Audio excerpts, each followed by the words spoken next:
بسم اللہ الرحمن الرحیم۔ یہ تو ہمارا روزمرہ کا معمول بنا ہوا ہے کہ ہم اب ایک چیز بڑے اس کے ساتھ سن رہے ہیں، تواتر کے ساتھ، کرپشن کرپشن کرپشن نو کرپشن۔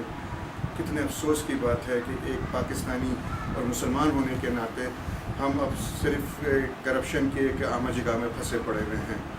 اصل میں کرپشن ہے کیا؟ کرپشن بیسیکلی ہماری دماغ کی اختراع ہے۔ کرپشن انسان کی سوچ سے شروع ہوتی ہے اور دل میں اترتی ہے، دل سے ہوتی ہوئی خون میں شامل ہوتی ہے، اور خون میں جب یہ شامل ہو جائے نا تو پھر اس کو نکالنا بڑا مسئلہ ہے۔ کرپشن صرف انسانوں کا وہ نہیں ہے مسئلہ، پاکستان میں تو ایک اداروں کے اندر پہنچ چکی ہے، اور یہ بڑے افسوس کی بات ہے کہ ہمارے ملک میں کرپشن اوپر سے شروع ہوتی ہے اور پھر نیچے تک آتی ہے۔ جس ملک کے اندر حکمران ہی ماشاءاللہ اس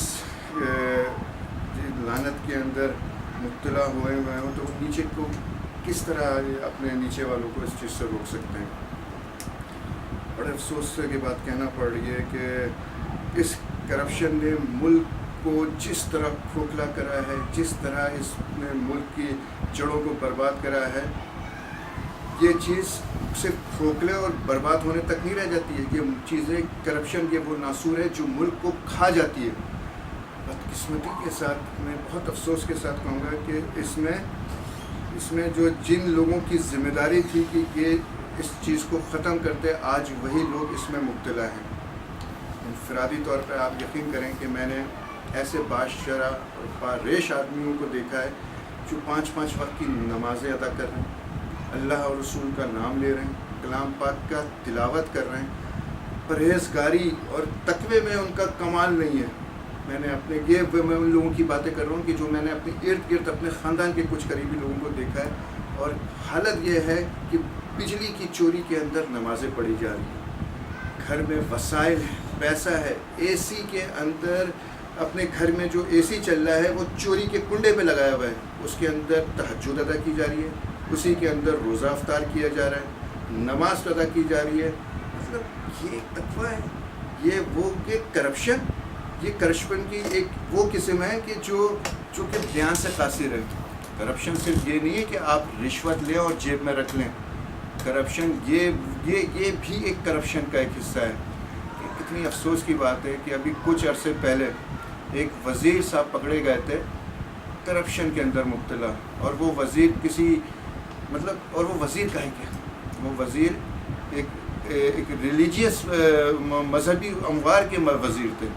میں ظاہری بات ہے کہ میرا پروفیشن اس بات کی اجازت نہیں دیتا ہے کہ میں ان کا نام لے کر بتاؤں، مگر یہ زیادہ دور کی بات نہیں ہے کہ ایک ریلیجیس منسٹر جو ہے وہ حج کے اندر کرپشن کرتا ہوا پکڑا گیا، اور یہ چیز پاکستان میں اٹھنے کے بجائے سعودی عرب حکومت نے ہماری گورنمنٹ کو بتایا کہ جی آپ کے ایک وزیر صاحب جو ہے اس کے اندر لوگوں کو کتنی تکلیف ہوئی ہے، کتنے معاملات لوگوں کے خراب ہوئے ہیں، اور کس معاملے کے اندر کہ جی حج جیسی مقدس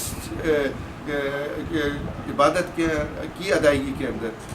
اب آپ یہ بتائیں کہ جس وزیر جو وزیر پکڑا گیا تھا اس کرپشن کے اندر، وہ وزیر 5 وقت کا نمازی، باریش داڑھی، سر پہ امامہ، اللہ اور رسول کی بات ممبر پہ بیٹھ کے کرنا، اور وزیر مذہب۔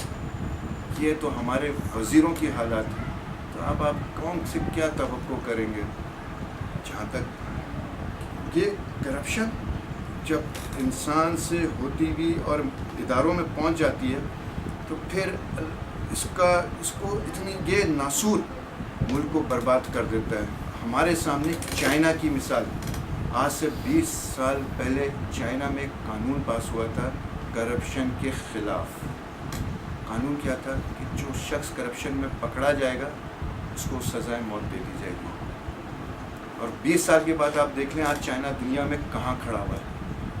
آپ یقین کریں کہ جس وقت یہ قانون نافذ ہوا تھا اس وقت 1,75,000 سے زائد سرکاری اداروں سے لوگوں کو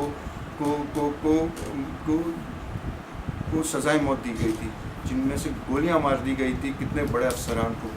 اور آج آپ دیکھ لیں، اور خاص کر اس کے اندر چلیں میں بڑے لوگوں ان کے چند مخصوص لوگوں کے بیان کر دیتا ہوں۔